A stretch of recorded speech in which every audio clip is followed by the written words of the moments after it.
भगवान बुद्ध का प्रारंभिक रूप एक दार्शनिक, ध्यानशील साधु और शिक्षक के रूप में था।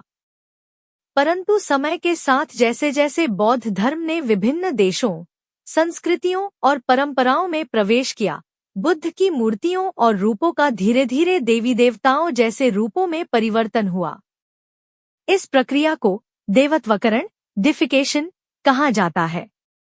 यहाँ इस परिवर्तन की विशेष जानकारी दी जा रही है। प्रारंभिक बौद्ध धर्म में बुद्ध की मूर्ति की अनुपस्थिति।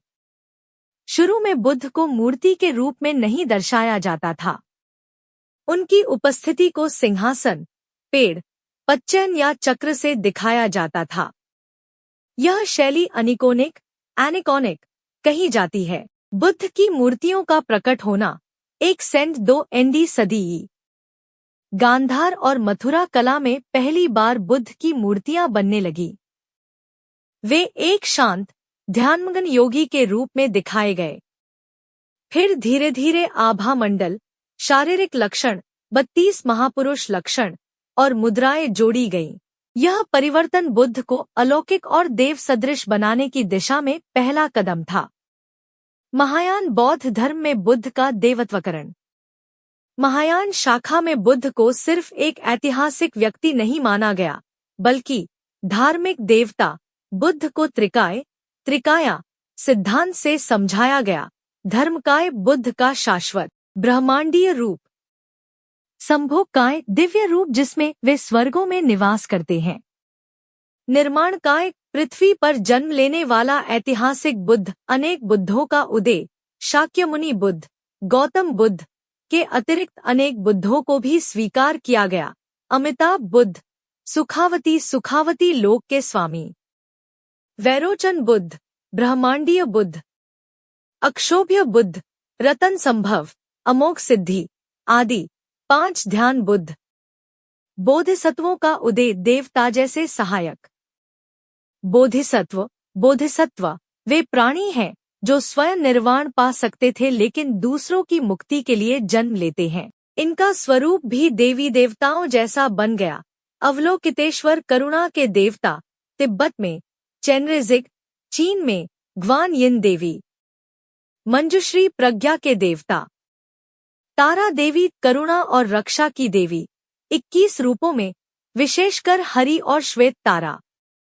वज्रपाणी शक्ति के देवता। वज्रयान बौद्ध धर्म, तांत्रिक परंपरा में बुद्धों और बोधिसत्वों का देवी देवताओं के रूप में पूर्ण परिवर्तन। तिब्बती बौद्ध धर्म में बुद्ध और बोधिसत्वों के रूप बहुत ही तांत्रिक, रहस्यमय और शक्तिशाली हो गए। उन्हें मंत्र, मुद्रा, यंत्र के साथ पूजा जाता है, जैसे हेरुका, कालचक्र, वज्रयोगिनी तांत्रिक देवता देवियाँ।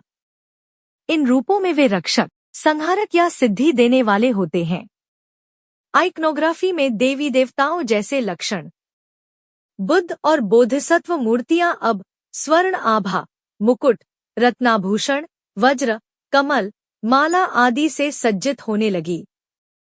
उनके हाथों की मुद्राएं विशेष शक्तियों को दर्शाने लगीं, जैसे वरमुद्रा, अभयमुद्रा।